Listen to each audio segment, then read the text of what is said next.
The man in rags clutching the church door was kicked out 3 times. But when the groom finally recognized him, the entire wedding froze, because that filthy beggar was his father. And what the father did next would shatter everything. The cathedral of divine mercy had never seen such extravagance. White roses climbed every marble column. Gold ribbons shimmered in the afternoon sunlight streaming through stained glass windows. Crystal chandeliers cast rainbow patterns across 300 guests dressed in their absolute finest. This wasn't just a wedding, this was a statement, a declaration that the Mensah and Okonkwo families had arrived at the very top of Lagos society. At the altar stood Kwame Mensah, 32 years old, impossibly handsome in his custom Italian tuxedo. His technology company had made him a millionaire by 28. His face had graced magazine covers. His rags-to-riches story inspired thousands. Orphaned as an infant, raised by wealthy, distant relatives who gave him every advantage, he'd built an empire through brilliance and determination. Now he was marrying into one of Nigeria's most powerful families. His bride, Chioma Okonkwo, glided toward him in a Parisian wedding gown covered in crystals that caught the light with every step. 27 years old, breathtakingly beautiful, educated in London, daughter of an oil magnate. Her mother sat in the front row wearing enough diamonds to buy a small village. Her father, Chief Okonkwo, radiated satisfaction. This marriage was perfect, strategic, lucrative. The pastor opened his Bible. The organ swelled. Everything was proceeding exactly as planned. Then the heavy wooden doors burst open. The wind that rushed through the sanctuary made candles flicker and rose petals scatter across polished floors. Every head turned. The organ music died mid-note. In the doorway stood something that looked barely human, a skeletal figure wrapped in rags so filthy they were more dirt than fabric. Matted gray hair fell past bony shoulders. A wild beard hung to a sunken chest. Bare feet, cracked and bleeding, left muddy prints on the pristine marble. Scarred hands gripped the doorframe like it was the only thing keeping him upright. But his eyes. Even through the grime and suffering, his eyes were clear, intensely brown, filled with desperate hope and unbearable pain. Gasps erupted. Women clutched their pearls. Men half rose from their seats. Children pointed until their parents slapped their hands down. Mrs. Okonkwo's face twisted with pure disgust. "Security!" Her voice could have shattered glass. "Remove that filthy creature immediately!" 2 massive security guards in dark suits materialized. They moved toward the beggar with practiced efficiency, men accustomed to removing undesirable elements from wealthy spaces. The old man didn't run. He stood his ground, swaying slightly, his gaze locked on one person. Only one. Kwame. "Please," the beggar croaked, his voice like sandpaper on wood. "I just need one moment. Please." "Sir, you need to leave now," the first guard said, not unkindly but firmly. "This is a private event." "But I must see him." The old man took a trembling step forward. "I've traveled 300 miles, please. Just let me see my son." The entire church went silent. Even the birds outside stopped singing. Mrs. Okonkwo shot to her feet, her face purple with rage. "Your son? Your son? How dare you? This is insane. Get this madman out before he ruins everything." The guards grabbed the old man's arms. He didn't resist. He just kept staring at Kwame with an intensity that made guests shift uncomfortably. There was something in that gaze. Recognition. Longing. Love twisted with heartbreak. "Kwame," the old man whispered, and somehow that whisper carried across the entire cathedral. "My boy, my son, please look at me." The guards dragged him backward. His bare feet scraped against marble. He didn't fight them, but his eyes never left Kwame's face, even as they shoved him through the doors and slammed them shut. The church erupted in whispers. 300 voices creating a storm of speculation. Did he say son? Absolutely deranged. Where's the real security? This is unacceptable. Probably drunk or on drugs. Someone call the police. At the altar, Kwame stood frozen. His face had gone pale as his bride's dress. His hands trembled. Something had shifted behind his eyes. Confusion, recognition, fear. Tunde, his best man, gripped his shoulder. "You okay, man?" Kwame didn't answer. Couldn't answer. Kioma squeezed his hand. Hard. Too hard. Don't let that lunatic ruin our perfect day, she hissed through her perfect smile. He's clearly insane. Probably wants money. Let's continue. The pastor cleared his throat. Shall we proceed? Mrs. Okonkwo settled back into her seat with a dramatic huff. Yes, continue. And someone ensure that vagrant doesn't return. The organ music resumed. The pastor began speaking about love and commitment. The ceremony continued. But Kwame wasn't listening. His mind was spinning. That scar on the old man's hand. The left hand. A jagged line running from thumb to wrist. He'd seen that scar before. In an old photograph his adoptive mother kept hidden in her jewelry box. A photograph she thought he'd never found. A photograph of a younger man, successful and smiling, holding an infant. The man had that exact scar. His adoptive parents had told him his biological father abandoned him, that the man was worthless, selfish, dead now probably, good riddance. But that beggar's eyes, those eyes had held something that looked like love, desperate, broken, but unmistakable love. Kwame, Chioma's voice cut through his thoughts, sharp, impatient. Kwame, answer the pastor. He realized everyone was staring at him. The pastor had asked him something important, something about vows. Kwame's voice came out strangled. I need a moment, please, just one moment. What? Chioma's smile never wavered, but her eyes went cold. Kwame, what are you doing? I'll be right back, I promise. I just need... He pulled his hand free from hers and walked down the aisle before anyone could stop him. The congregation erupted in chaos. Mrs. Okonkwo shrieked. Chief Okonkwo stood, his face thunderous. Chioma called after him, her voice climbing higher with each word. But Kwame kept walking, past the shocked guests, past the elaborate decorations, past everything his life had become. He pushed through the heavy doors and stepped into the afternoon heat. The old beggar sat on the church steps in the rain that had just begun to fall. His shoulders shook. He was crying, quietly, hopelessly. Kwame approached slowly. His heart hammered against his ribs. Show me your left hand. The old man looked up, eyes wide with shock and fragile hope. He raised his trembling left hand. There it was, the scar, exactly as it had been in the photograph. Exactly as Kwame had seen it hundreds of times in his dreams growing up, though he'd never understood why. Papa? Kwame's voice broke on the word. The old man's face crumpled. My son, he sobbed. My beautiful son. You remember me. What would you do if a stranger claimed to be your father on your wedding day? Would you believe your eyes or the story you'd been told your whole life? Hit that like button and subscribe because this story is about to take a turn none of us saw coming. Comment below what you think Kwame should do next. Kwame stood frozen in the rain, staring at the scar on the beggar's hand. Water soaked through his expensive tuxedo, but he didn't notice. Behind him, the church doors burst open and Tunde rushed out, followed by a wave of confused guests. Kwame, man, what are you doing? Tunde grabbed his arm. Your bride is losing her mind in there. Mrs. Okonkwo looks like she's about to have a heart attack. Come back inside. But Kwame couldn't move. He couldn't stop looking at the old man's face. Now that he was closer, now that he was really looking, he could see it, the shape of the eyes. The line of the jaw beneath that wild beard, the way the man's mouth curved, even through the pain and years of hardship. It was like looking at a broken, aged version of his own reflection. Who are you? Kwame whispered, though part of him already knew. Part of him had always known. The old man struggled to his feet, moving like every bone in his body ached. My name is Kwame Mensah. 32 years ago, I held you in my arms when you were 3 hours old. Your mother, Abana, she died bringing you into this world. And his voice cracked.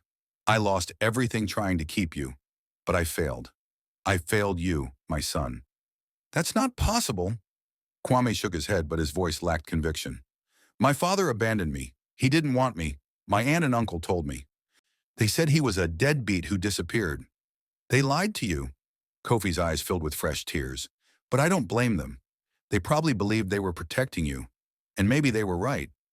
Maybe you were better off not knowing what really happened. Tunde stepped between them. Look, old man, I don't know what game you're playing, but you need to leave, now, before I call the real police. No! Kwame's voice came out stronger than he expected. I need to hear this. I need to know. The rain fell harder. Guests huddled in the church doorway, watching the drama unfold. Kwame could hear Kioma's voice rising above the others, shrill with anger and embarrassment. He ignored it all.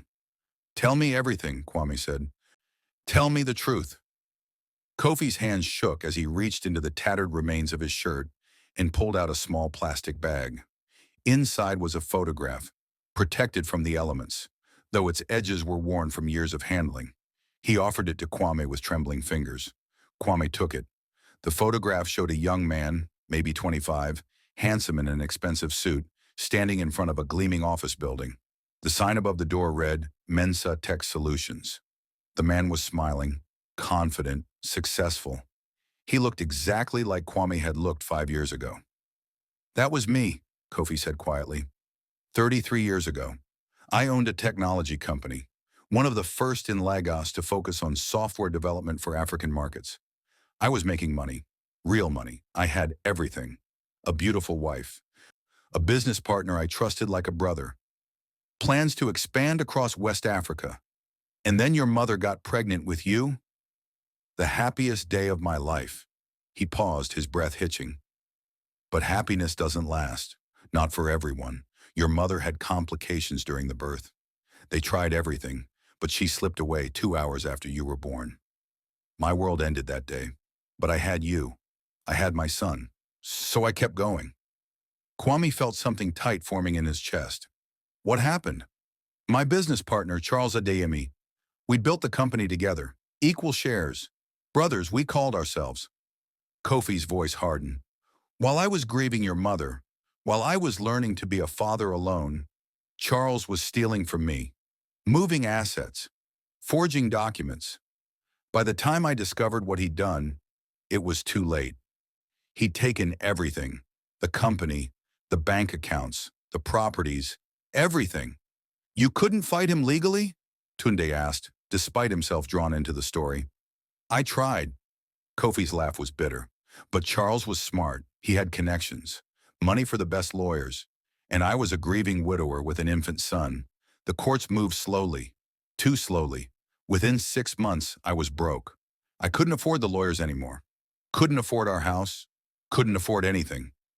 I was living in a one-room apartment, trying to take care of a baby with no money, no support, nothing. Rain streamed down Kwame's face. Mixing with tears, he didn't remember starting to cry. Then what? Why did you give me away? Because I loved you. Kofi's voice broke completely. You were 6 months old. Beautiful. Perfect. But I couldn't feed you properly. Couldn't afford medicine when you got sick. One night you had a fever so high I thought you would die. I ran to the hospital, but I had no money for treatment. I begged, I pleaded. They turned me away. Your aunt, your mother's sister, she was there visiting a friend. She saw us. She paid for your treatment. Saved your life. He wiped his eyes with the back of his scarred hand. She and her husband, they had money. They'd been trying to have children for years with no success. She offered to take you. Temporarily, she said. Just until I got back on my feet. I said no at first. You were all I had left of your mother. But then I looked at you, so small and sick, and I realized I was being selfish. What kind of father lets his pride destroy his child's future? Kwame's throat was so tight he could barely breathe. So you gave me up. I gave you a chance. Kofi's voice was fierce despite the tears. A chance at the life I couldn't provide. Your aunt and uncle, they promised they'd tell you about me when you were old enough. They promised I could visit. But after 3 months, they told me it would be easier for you if I disappeared. That seeing me would confuse you. That you were bonding with them and I would only cause pain. They said if I really loved you, I'd let you go completely. Let you believe I'd abandoned you. Let you hate me so you could love them without guilt. And you agreed? Kwame's voice rose. You just walked away? What choice did I have? Kofi spread his arms wide. And Kwame saw how thin he was beneath those rags. How old he looked, though he couldn't be more than 55. I had nothing to offer you. Nothing. They could give you everything. education, opportunity, a real life. All I could give you was poverty and struggle. What would you have done? Tell me, if you had a son and you had to choose between your own happiness and his future, what would you choose? The question hung in the rain-soaked air. Kwame had no answer. I watched you from a distance, Kofi continued, his voice dropping to barely a whisper. Every school play, every graduation, every award ceremony. I was there, in the back, in the shadows, watching my son grow into an amazing man. I saw you build your company, saw you become successful, rich, happy, and I was proud. So proud. Even though you didn't know I existed. Even though you probably hated the memory of a father who abandoned you. Then why? Kwame's voice shook with emotion. Why come here today? Why ruin my wedding? Why now? Kofi reached into his rags again and pulled out a crumpled newspaper clipping. The engagement announcement. Kwame and Chioma, smiling for the society pages. Because I wanted to see you happy. One last time. I'm dying, son. Cancer. The doctors say I have maybe 3 months. I just wanted to see you get married. See you start the family I never got to give you. I wasn't going to approach you, I swear. I was just going to watch from outside. But then security tried to chase me away, and I panicked. I just needed to see your face one more time before I died. That's all. I wasn't trying to ruin anything. The church doors slammed open so hard they hit the walls. Chioma stormed out, her crystal dress sparkling even in the gray rain. Her face was twisted with fury.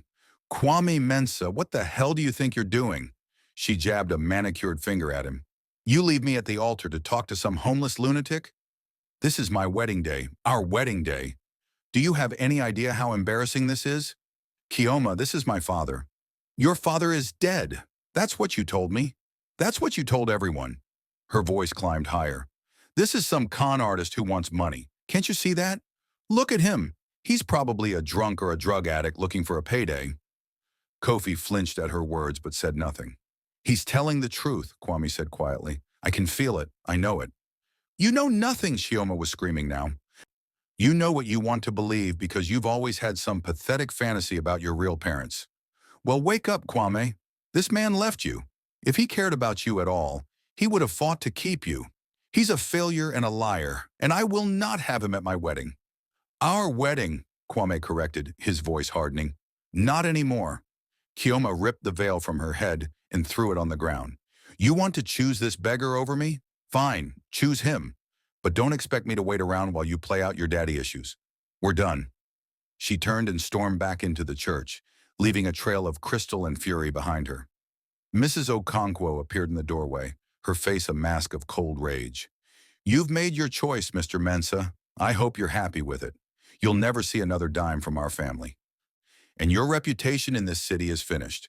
My husband will make sure of that.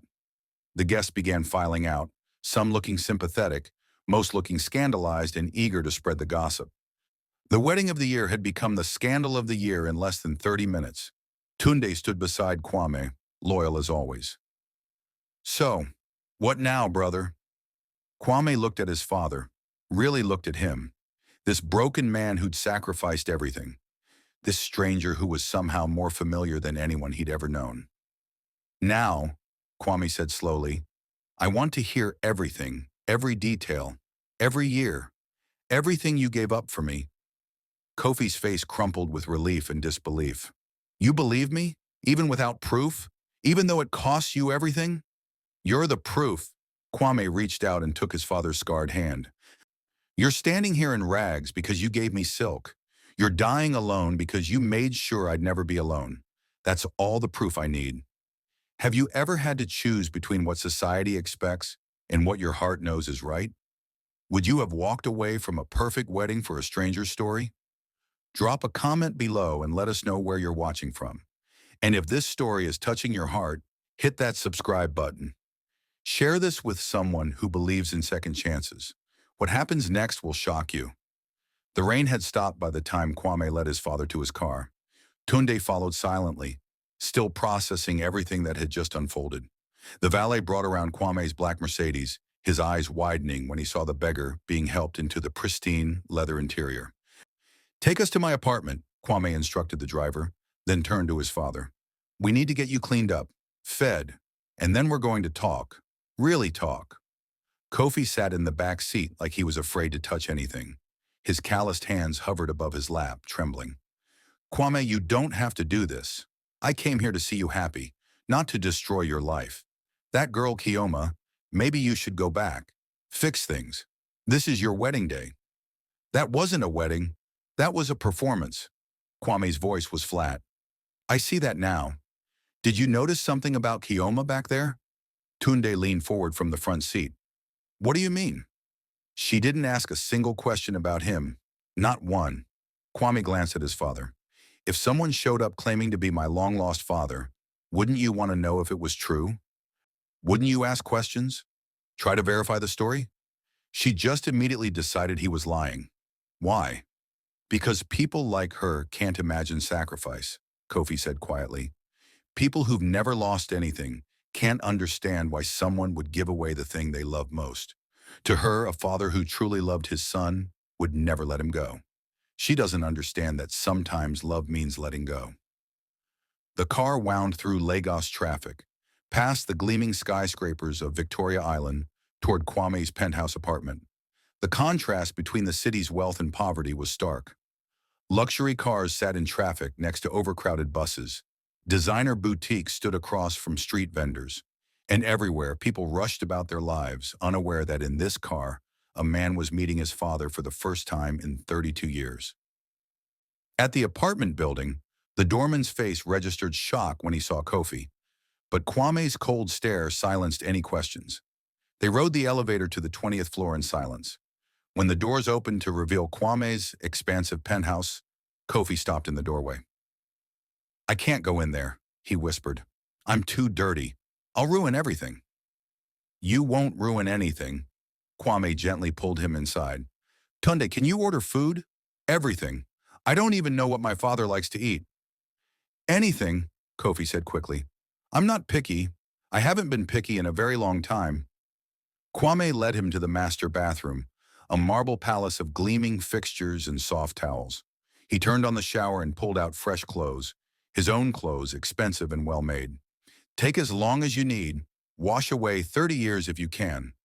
I'll be right outside. When Kofi disappeared into the bathroom, Kwame collapsed onto his bed, still wearing his soaked tuxedo. Tunde sat beside him. You okay? I don't know what I am. Kwame stared at the ceiling. This morning I woke up thinking I knew exactly who I was. Orphan made good, self-made success story, about to marry into one of the most powerful families in Nigeria. Now everything I believed about my life is a lie. Not everything, Tunde said carefully. You did build that company. You're successful. That part's real. But it's built on a lie. Kwame sat up. My aunt and uncle, they're good people. They raised me well, gave me everything. But they lied to me my entire life. They let me believe my father didn't want me. Do you know how that shaped me? How hard I worked to prove I was worthy of being wanted? And all along, my real father was watching from the shadows, proud of me, dying slowly because he had nothing left after he gave me everything. The shower ran for almost an hour. When Kofi finally emerged, Kwame barely recognized him. The layers of dirt were gone, revealing skin that was scarred but clean. His hair, wet and combed back, was more white than gray. Without the wild beard, he looked younger. And the resemblance to Kwame was undeniable. They had the same eyes, the same strong jawline, the same way of holding their shoulders. Kofi wore Kwame's clothes, too big on his thin frame but clean and comfortable. He looked like a man who'd forgotten what it felt like to be clean. The food's here, Tunde announced as the doorbell rang. They laid out the feast on Kwame's dining table. Jollof rice, grilled chicken, fried plantains, vegetable stew, fresh bread. Enough food for 10 people. Kofi stared at it like he was seeing a mirage. Please eat, Kwame urged. As much as you want. Kofi ate slowly at first, carefully, like he was afraid it would all disappear. Then faster, like his body remembered what hunger felt like and was desperate to chase it away. Kwame and Tunde sat silently watching. Neither had any appetite. When Kofi finally pushed back from the table, Tears were streaming down his face again. "I'm sorry," he said. "I'm sorry, I don't mean to cry. It's just, I haven't had a real meal in so long. I haven't sat at a table like this in 30 years. I forgot what it felt like to be full." "How did you survive?" Kwame asked quietly. "All these years. How?" Kofi wiped his eyes. "Odd jobs at first, day labor, anything I could find. But after a while, even those dried up. Word gets around when you're unreliable because you're sleeping in the streets. Then it was begging, trash picking, whatever kept me alive. I told myself I just needed to live long enough to see you grow up. See you become the man I always knew you'd be. That was my only goal. Just survive until I could see you happy." "You should have come back," Kwame said, his voice thick with emotion. "You should have fought for me. We could have struggled together. We could have been a family." "Would we?" Kofi leaned forward. "Be honest with yourself, son. If I'd kept you, if we'd lived in poverty, if you'd grown up in the slums, would you be the man you are today? Would you have gotten the education that led to your company? Would you have had the connections, the opportunities? Or would you have ended up like me, broken and forgotten? We'll never know because you didn't give us a chance." "You're right," Kofi nodded slowly, "and I've regretted it every single day. Every night I slept on cold concrete, I thought about you sleeping in a warm bed, and I told myself it was worth it. Every time I went hungry, I imagined you eating well, and I told myself it was worth it. Every year that passed without seeing your face, I told myself it was worth it, because you were safe and loved and growing into someone remarkable. But you're right. I took away your choice. I decided your future without asking you. And I'm sorry. I'm so, so sorry." The apartment fell silent, except for the sound of the city outside. Lagos never stopped moving, never stopped making noise, but up here it felt distant and unreal. Tunde's phone buzzed. He glanced at it and his face went serious. "Kwame, you need to see this." He passed the phone over.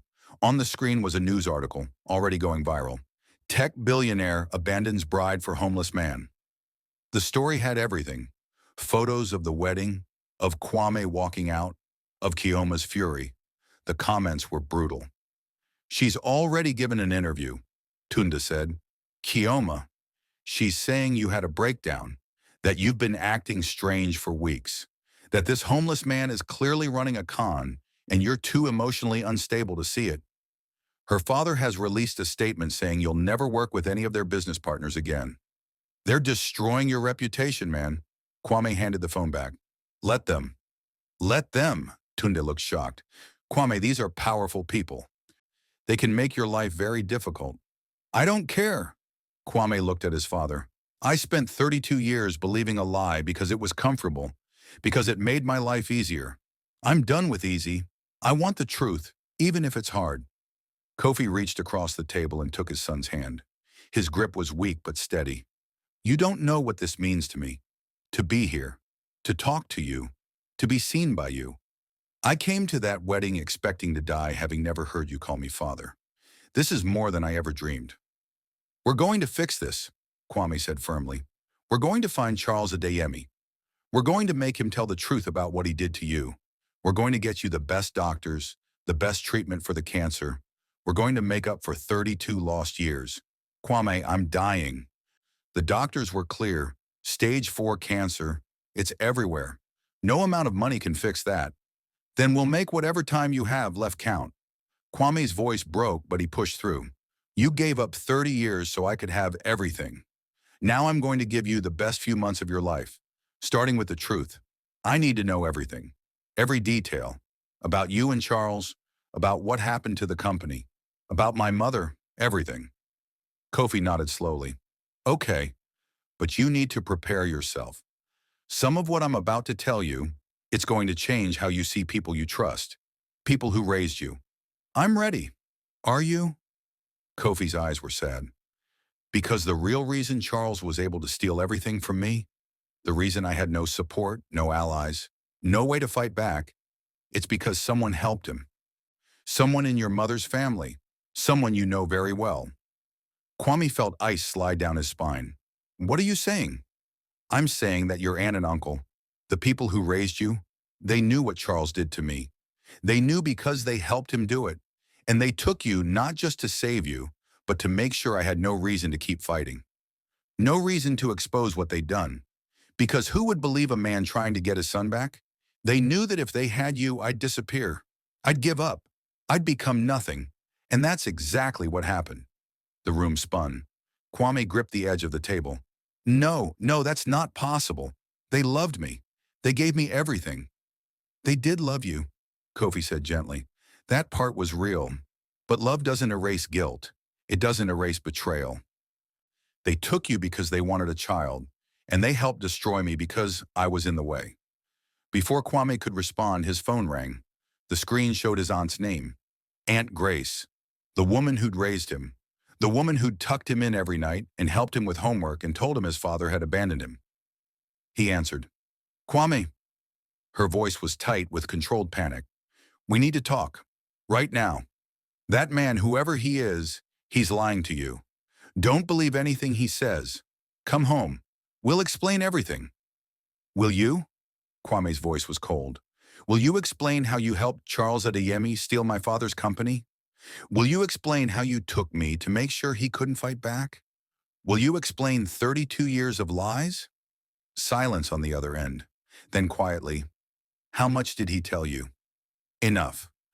More than enough. Kwame, please, let us explain. It wasn't like that. We were trying to protect you. We were trying to do what was best. Best for who? Me or you? Both. Please just come home. Don't throw away everything we gave you for a man who's been gone your entire life.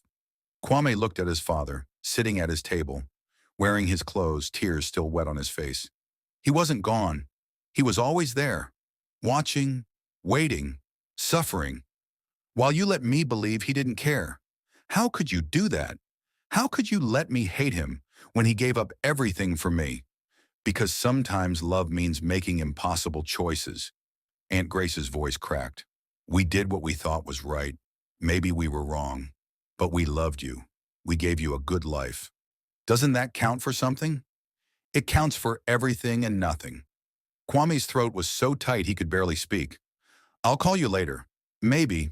I don't know. He hung up before she could respond. Kofi stood slowly, moving like an old man though he was barely past 50. I shouldn't have told you. Not like that. Not so soon. You needed more time. No. Kwame stood too. I needed the truth. And now I have it. All of it. And I have a decision to make. What decision? Whether to forgive them, whether to try to understand why they did what they did, whether to hold on to my anger or let it go. Kwame looked out the window at the Lagos skyline, at all those gleaming buildings built on dreams and lies and impossible choices. You let me go because you love me. They kept me because they love me. Everyone was trying to love me in the only way they knew how, and I ended up believing I was unloved. But now you know the truth, Tunda said quietly. Now I know the truth. Kwame turned back to his father. And the truth is that I have a father who sacrificed everything for me. And I have 3 months to be the son he deserves. 3 months to make up for 32 years. Starting now, starting tonight. We're going to find Charles Adeyemi. We're going to make him pay for what he did. And we're going to do it together. Father and son, the way it always should have been. Kofi's face broke into a smile. The first real smile Kwame had seen from him. Despite the missing teeth and the weathered skin, it transformed him. Made him look almost young again. You're sure? You're absolutely sure? Because once we start down this path, there's no going back. Your comfortable life, your connections, everything might fall apart. Let it fall. Kwame extended his hand to his father. I spent 32 years building a life on lies. Time to build something real. Kofi took his hand. Father and son, together at last. Outside, night had fallen over Lagos. Somewhere in the city, Charles Adeyemi was living the life that should have been Kofi's. Somewhere, Aunt Grace and Uncle Samuel were probably panicking, wondering how much their nephew knew. Somewhere, Kioma was already moving on, already planning her next strategic marriage. But in this apartment, in this moment, none of that mattered. Because sometimes you have to lose everything to find what really matters. And sometimes the most valuable thing in the world comes disguised as a beggar at your wedding. The real story was just beginning. If you've ever had to choose between comfort and truth, you know how hard this moment is for Kwame. Hit that like button if you're rooting for him and his father. Subscribe to see how they're going to take down the man who destroyed their family. And comment below. Would you forgive the aunt and uncle who lied but gave you everything? Or would you choose your father who gave up everything but told you the truth? The next morning, Kwame woke to find his father sitting on the balcony, watching the sunrise over Lagos. Kofi had barely slept, too overwhelmed by the softness of a real bed after decades on concrete and dirt. He turned when he heard Kwame approach, and for a moment, neither spoke. They just stood together, watching the city wake up. I used to watch sunrises from rooftops, Kofi said quietly. Abandoned buildings where other homeless people gathered. I'd imagine you watching the same sun from somewhere warm and safe. It made the cold a little easier to bear. Kwame handed him a cup of coffee. We're going to see Charles Adeyemi today. Tunde's been digging all night. He found him. Kofi's hand trembled, nearly spilling the coffee. After all these years, I don't know if I'm ready to see his face. You don't have to come. I can handle this alone. No. Kofi's voice strengthened. I've been running from this for 32 years. Time to face it. Time to face him. 2 hours later, they pulled up to a massive estate in Ikoyi, one of Lagos's most exclusive neighborhoods. High walls topped with security cameras. Guards at the gate. Everything screamed wealth and power. This was where Charles Adeyemi lived. This was the life he'd built on stolen dreams. Mr. Adeyemi isn't seeing visitors, the guard said when Kwame identified himself. Tell him Kwame Mensah is here, and tell him I brought someone he hasn't seen in a very long time. The guard made a phone call. His eyes widened. He made another call. 5 minutes later, the gates opened. They were led through manicured gardens to a house that looked more like a palace. Crystal fountains, imported marble, art that probably cost more than most people earned in a lifetime. And there, standing on the front steps wearing a silk robe and an expression of carefully controlled shock, was Charles Adeyemi. He was 62 now, but he'd aged well. Silver hair perfectly styled, expensive watch on his wrist. The comfortable confidence of a man who'd never had to worry about where his next meal would come from. When he saw Kofi, his face went pale. That's impossible, Charles whispered. You're supposed to be dead. Disappointed? Kofi's voice was steady despite his trembling hands. Charles recovered quickly, his expression shifting to smooth denial. Kofi, my God, after all these years, I thought, well, everyone thought you'd passed away. Come in, please. We have so much to discuss. We're not here to chat, Kwame said coldly. We're here for the truth. All of it. They followed Charles into a study lined with books he'd probably never read. He poured himself a drink, his hands steady now. I assume Kofi has told you his version of events, his tragic story of betrayal and loss. Let me guess.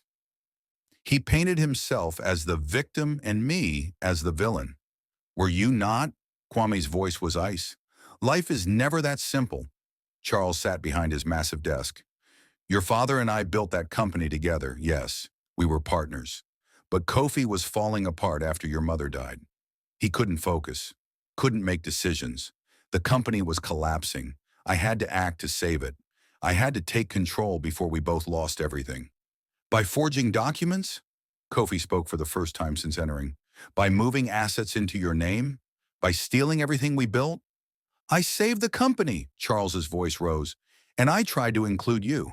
I offered you a position, a salary, but you were too proud, too angry. You chose to walk away. You forced me out, and you know it. Kofi stepped forward. You manipulated the board. You turned our partners against me. You made it impossible for me to fight back because you knew I was weak. You knew I was broken, and you took advantage of that. I did what I had to do to survive. Charles's eyes were cold now. Business isn't personal, Kofi. You should have learned that. Business?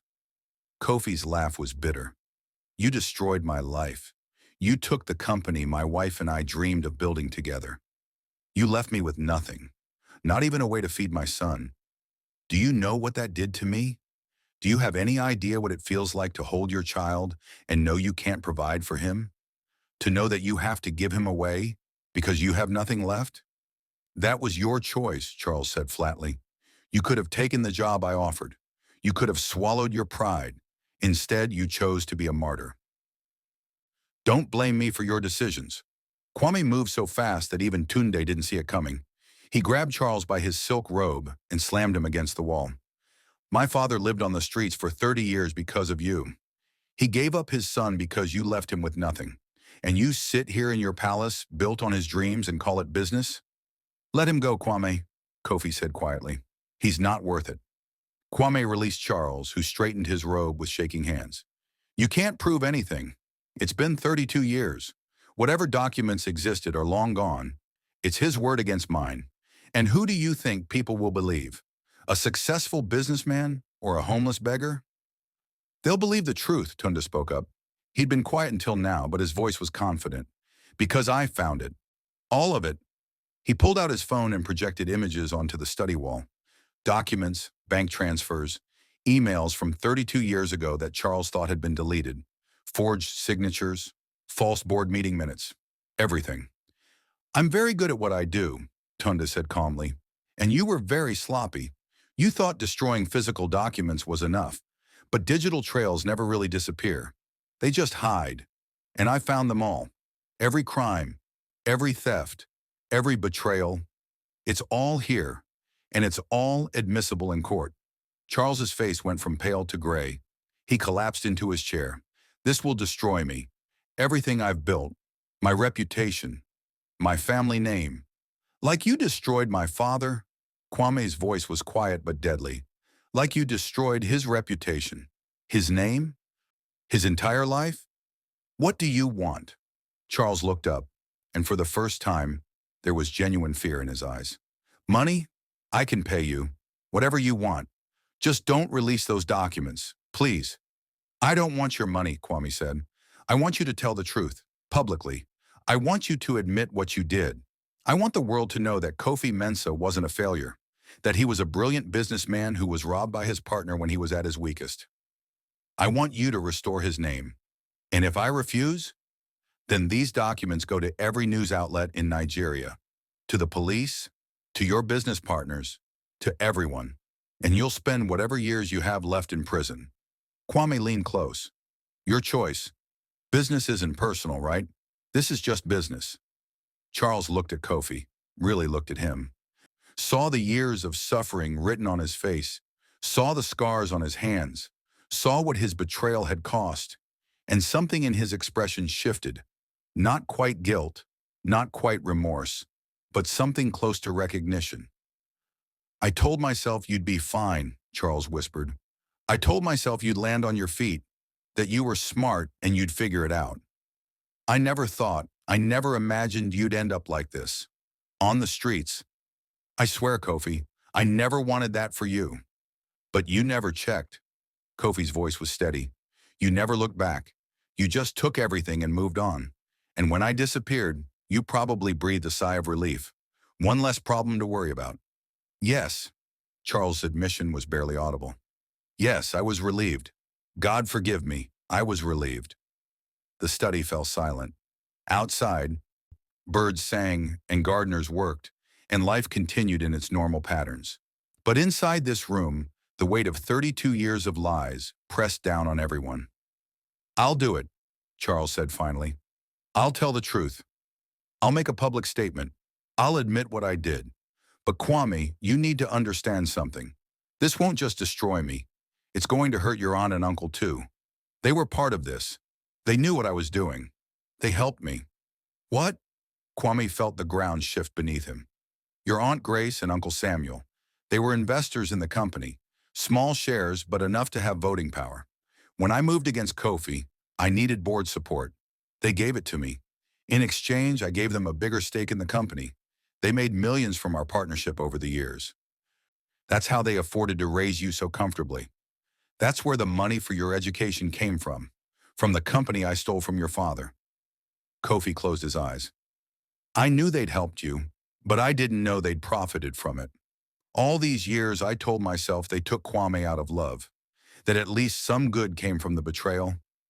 But they did it for money too. They took my son and got rich from my ruin. Kwame felt like he was falling. Everything he'd believed, everything he'd known, was built on blood money. His education, his opportunities, his entire life. All of it paid for by his father's stolen dreams. I need to see them, Kwame said. I need to hear them admit it. They won't, Charles warned. They've kept this secret for 32 years. They're not going to confess now. Then I'll make them. What would you do if you discovered everything you have was built on someone else's pain?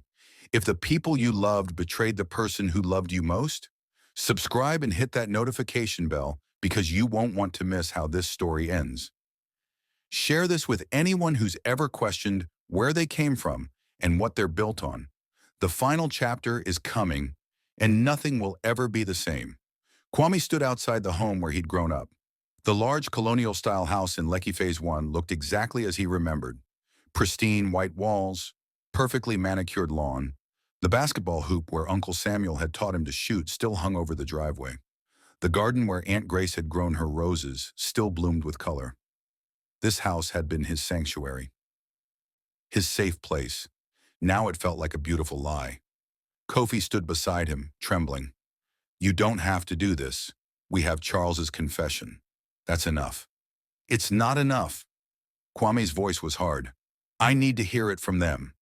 I need to understand how people who claim to love me could do this.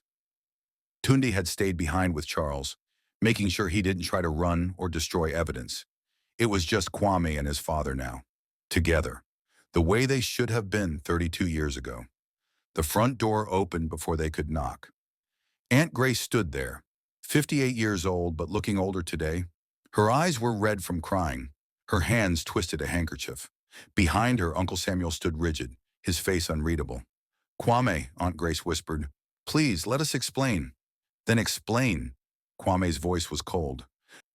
Explain how you helped Charles steal everything from my father. Explain how you profited from his suffering. Explain how you used blood money to raise me. It wasn't like that, Uncle Samuel said, but his voice lacked conviction. Then what was it like? Kwame pushed past them into the house. Every corner held memories. His first steps on that staircase, his birthday parties in that living room, his graduation photos on those walls. All of it tainted now. Tell me, make me understand. They sat in the living room where Kwame had spent countless family evenings. Aunt Grace and Uncle Samuel on one couch, Kwame and Kofi on another, like opposing armies facing each other across a battlefield. Your mother was my sister, Aunt Grace began, her voice shaking. When she died, I was devastated. Abina was my best friend, my confidant, my everything. And then she was just gone, leaving behind a baby and a husband who was falling apart. So you decided to take both, Kofi said quietly, the baby and the company. We were trying to help, Aunt Grace's voice rose. Kofi, you were a mess. You couldn't function. You couldn't make decisions. The company was hemorrhaging money. Charles came to us and said if we didn't act, everything would collapse. We'd all lose our investments. And he had a plan to save it. A plan that required pushing me out, Kofi said. You were pushing yourself out. Uncle Samuel spoke now, his voice defensive. You stopped coming to board meetings. You stopped answering calls. You were drowning in grief and taking the company down with you. Charles was trying to save something you were destroying. By stealing it, Kwame's voice was ice. By taking control when no one else would. Uncle Samuel met his nephew's eyes. You're a businessman, Kwame. You understand sometimes hard decisions have to be made. Sometimes you have to cut out the weak link to save the whole. The weak link was my father, a man grieving his wife, a man trying to care for an infant alone, and you cut him out to save your investment. Yes. The admission came from Aunt Grace, quiet but clear. Yes, we did. And we told ourselves we were doing it for good reasons, to save jobs, to protect the company, to secure Kwame's future. But the truth? She looked at Kofi, tears streaming down her face. The truth is we were selfish. We wanted a child. We'd tried for so long to have our own and couldn't, and there was Kwame, this beautiful baby, and his father couldn't care for him properly. It seemed like fate, like God giving us what we'd prayed for. So you took him, Kofi said. And you made sure I couldn't fight to get him back by taking away any resources I had. We told ourselves you'd be okay, Uncle Samuel said. We thought you'd find another job, start over. We never imagined you'd end up on the streets. We believed you'd land on your feet and maybe even thank us one day for taking care of your son. Did you ever check? Kofi's voice was soft but devastating. Did you ever look back to see what happened to me? Or did you just take my son and my money and move on with your comfortable lives? The silence was answer enough. We saw you once, Aunt Grace whispered, about 5 years after we took Kwame. You were at a bus stop, dirty, thin, begging. I told Samuel to keep driving. I told myself you'd chosen that life, that you could have taken the job Charles offered, but you were too proud. I told myself so many lies to make it easier to sleep at night. And the money? Kwame asked. Charles said you profited from the company. We did. Uncle Samuel's voice was flat. We got larger shares in exchange for our support. Over the years, those shares made us millions. That's how we paid for this house. For your education. For everything. Kwame stood up, pacing. So my entire life, every advantage I had, every opportunity, it all came from stealing from my own father. Do you understand how twisted that is? Do you understand what you did? We gave you a good life. Aunt Grace stood too, her voice desperate. We loved you. We raised you as our own. Doesn't that count for something? You loved me with my father's money. Kwame's voice shook. You loved me in a house built on his dreams. You loved me while he slept on the streets watching from a distance, dying slowly because he had nothing left. How can you call that love? Because it was love. Aunt Grace was crying openly now. Yes, we did terrible things to get you. Yes, we were selfish and cruel and wrong. But the love we gave you was real. Every bedtime story, every school play, every scraped knee we bandaged, every nightmare we chased away. That was real love, Kwame. Flawed and built on lies, but real. Love built on betrayal isn't love, Kofi said, standing slowly. It's guilt wearing a mask. You loved him because you felt guilty for what you'd done to me. You spoiled him because deep down you knew you'd stolen him. Every expensive gift, every advantage, it was all just you trying to ease your conscience. That's not true, Uncle Samuel said, but even he didn't sound convinced. Isn't it? Kofi moved closer to them. Did you ever plan to tell him the truth? Or were you going to let him believe his entire life that his father abandoned him? Were you going to let him carry that pain forever just so you could keep your comfortable lie? We thought it was better for him not to know, Aunt Grace said weakly. Better for him or better for you. Kwame's voice was quiet now, which was somehow worse than when he'd been shouting. Did you even think about what it would do to me, believing I wasn't wanted? Do you know how many nights I lay awake wondering what was wrong with me? What made my father leave? I built my entire identity around proving I was worthy of love, and all along I was loved, sacrificially, completely, by a man sleeping in gutters so I could sleep in a mansion bought with his stolen money. The words hung in the air like smoke. Outside, a car drove past. Someone laughed. The world kept turning, indifferent to the collapse happening inside this house. What do you want from us? Uncle Samuel finally asked. Confession? You have it. Apology? We're sorry. More sorry than you can possibly know. But we can't change the past. We can't give back 32 years. No, you can't. Kwame looked at both of them, these people who'd raised him, who'd shaped him, who'd lied to him his entire life. But you can do one thing. You can give back what you stole. Every penny the company shares made you. Every dollar that came from my father's work. You're going to return it. All of it. That's our entire life savings, Uncle Samuel said, his face going pale. The house, the investments, everything we have. Everything you have is stolen, Kwame said flatly, and you're going to return it to my father, the man who actually earned it, the man who paid for it with 32 years of suffering. Kwame, please. Aunt Grace reached for him. We're your family. We raised you. Doesn't that mean anything? It means everything and nothing. Kwame stepped back from her touch. It means I'll always remember the good parts, the love that was real, even if it was built on lies. But it also means I can't look at you without seeing what you cost him. what you cost us.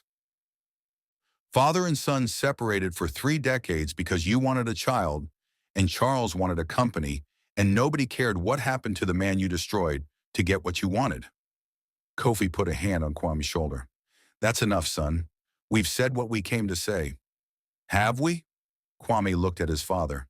Don't you want to scream at them? Don't you want to make them hurt the way they made you hurt? I did want that, Kofi admitted. For years I dreamed of confronting them, making them see what they'd done. But now that I'm here, all I feel is tired. They're going to have to live with what they've done for the rest of their lives. That's punishment enough. It's not enough, Kwame said. It's not nearly enough. Maybe not, but it's all we can do. Kofi turned to Grace and Samuel. I forgive you, not because you deserve it, but because holding on to this anger has already cost me 32 years. I'm not giving it one more day. You forgive us? Aunt Grace's voice was small. After everything.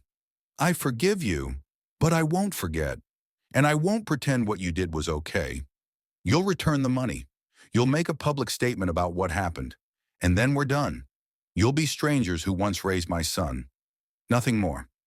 They left the house together, Kwame and Kofi, father and son walking side by side in the late afternoon sun. Behind them, Aunt Grace and Uncle Samuel stood in the doorway of their stolen home, watching the family they'd created through betrayal walk away. Do you really forgive them? Kwame asked as they reached the car. I'm trying to, Kofi said honestly. Forgiveness isn't a feeling, it's a decision. And I'm deciding that I've already lost too much to hatred. I don't want to lose what little time I have left to anger too. I don't know if I can forgive them. You don't have to. Not yet. Maybe not ever. That's between you and your conscience. Kofi stopped and turned to face his son. But Kwame, listen to me. I've spent 32 years being a victim, being the man who lost everything. And it's true. I did lose everything.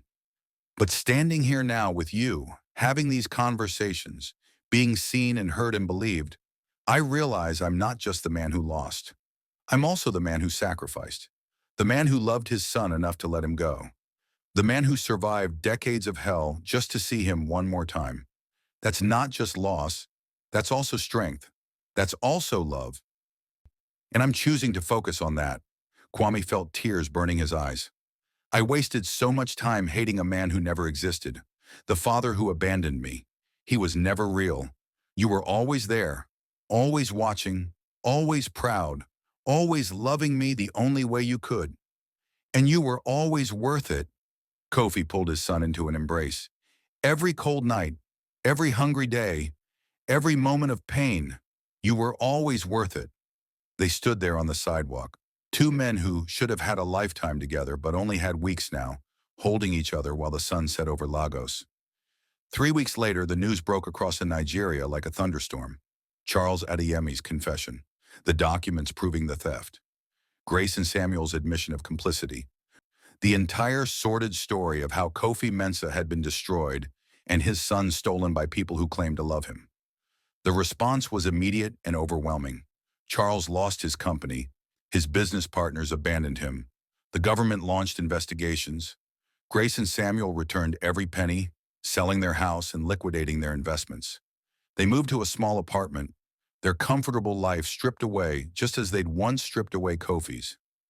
Kioma called Kwame once, trying to reconcile now that the full story was public and he was seen as a hero instead of a madman. He didn't answer. Some bridges once burned should stay ashes. Kwame used the returned money to get his father the best medical care available, but the cancer had spread too far.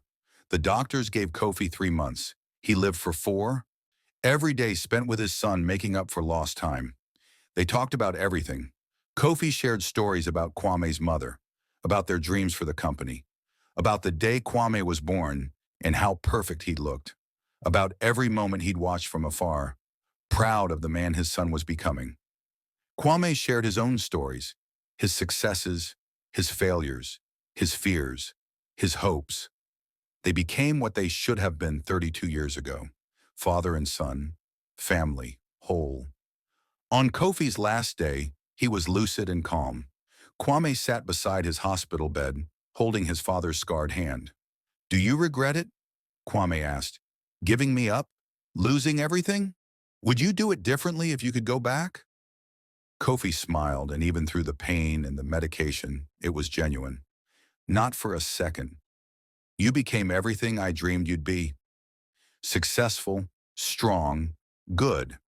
If I'd kept you, if we'd struggled together, maybe you would have turned out differently. Maybe you wouldn't have had the opportunities that made you who you are. I gave up 32 years with you, but I gave you 32 years of opportunity. That's a trade I'd make every time. Even knowing you'd end up on the streets, even knowing, because I'm your father. And that's what fathers do. We sacrifice. We suffer. We give everything so our children can have better. It's not fair. It's not easy. But it's love. Real love. The kind that costs everything and gives freely anyway. I love you, Papa, Kwame said, using the word for the first time. I love you so much. I know, son. I've always known. Even when you didn't know I existed, I knew. Because love doesn't need recognition to be real.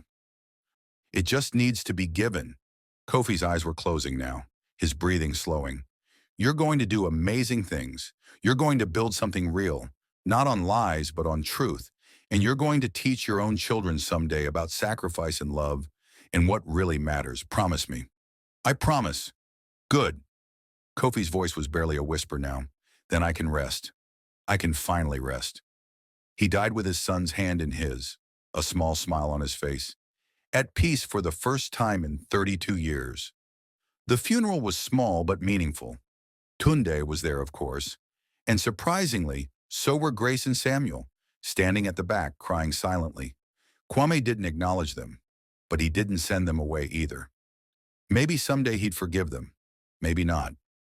But today was about his father. About honoring a man who'd loved so deeply he'd given up everything. Kwame stood at the grave and spoke to the small gathering. My father taught me that love isn't about comfort. It's about sacrifice. He showed me that being a parent means putting your child's needs above your own, even when it costs you everything. He proved that you can be present even when you're absent, and you can be a hero even when you look like you've been defeated. He was the strongest man I ever knew, and I only got to know him for 4 months. But those 4 months taught me more about what matters than 32 years of comfort and lies ever could. He paused, looking at the simple coffin. I wasted so much time hating a version of you that never existed. But I'm grateful for the time we did have. I'm grateful you didn't give up. That you kept living just to see me happy. That you loved me enough to let me go and strong enough to come back when you were dying. That's not weakness. That's the strongest love I've ever known. 6 months later, Kwame stood in front of a new building, a shelter for homeless people, built with the money returned from Charles, Grace, and Samuel. It had beds for 100 people, a kitchen, medical facilities, job training programs, a place where people who'd lost everything could find hope again. Above the door was a sign, Kofi's Place, House of Second Chances. Tundi stood beside him. He would have loved this. He better than loved it. He lived it. Every person who walks through those doors is getting the second chance he never got, the chance to rebuild without shame, to be seen as human even when they've lost everything. To know that losing everything doesn't mean you are nothing. You've changed, Tunde observed. The Kwame I knew 6 months ago wouldn't have done this. The Kwame you knew 6 months ago didn't know what really mattered. He was chasing success and approval and comfort. He was building a life on lies without knowing it. Now I know better. Now I know that the only thing that matters is how you love people, how you sacrifice for them, how you show up even when it's hard. So what's next for you? Kwame smiled. I'm rebuilding the company, the real one. Mensah Tech Solutions, like my father originally called it. But this time, I'm doing it right. Fair wages, profit sharing, taking care of people instead of just taking from them. It won't make me as rich as I was, but it'll make me someone my father would be proud of. And that's worth more than all the money in the world. He looked up at the sign one more time. You taught me well, Papa. You taught me that love means sacrifice, that strength means letting go, that being a man means putting others first even when it costs you everything. I'm going to live that lesson. I'm going to make sure your sacrifice meant something. I'm going to build the life you always wanted for me, not the one I thought I wanted for myself. The doors of Kofi's place opened and people began filing in. Men and women who'd been invisible to society, who'd been sleeping rough and going hungry and slowly losing hope. Now they had a place, a chance. A father they'd never met giving them the gift he'd given his own son, the opportunity to become something better. Kwame watched them enter and felt his father's presence like a hand on his shoulder, proud, loving, at peace. Some stories don't have happy endings. Some stories have true endings instead. Endings where justice is served and love wins and people learn what really matters, even if the lesson costs everything. This was one of those stories, and it was far from over, because Kofi Mensah's legacy wasn't just a building or a company or even a son. It was the lesson that real love never dies. It just transforms into buildings that shelter, into businesses that serve, into sons who finally understand what their fathers always knew, that in the end, the only thing we take with us is the love we gave away. And the only thing we leave behind is the lives we changed by giving it. Have you ever sacrificed something important for someone you love? Has someone ever sacrificed for you in ways you didn't understand until later? This story is for everyone who's ever loved someone enough to let them go, and for everyone who's discovering that the love they thought was missing was actually there all along. If this story touched your heart, subscribe to this channel and hit that notification bell. Share it with someone who needs to hear that it's never too late for truth, never too late for reconciliation, and never too late to become the person you were meant to be. Drop a comment about what this story meant to you and where you're watching from. Thank you for letting me share Kofi and Kwame's story with you. May we all love as fiercely and sacrifice as willingly as the beggar at the wedding who turned out to be the richest man in the room.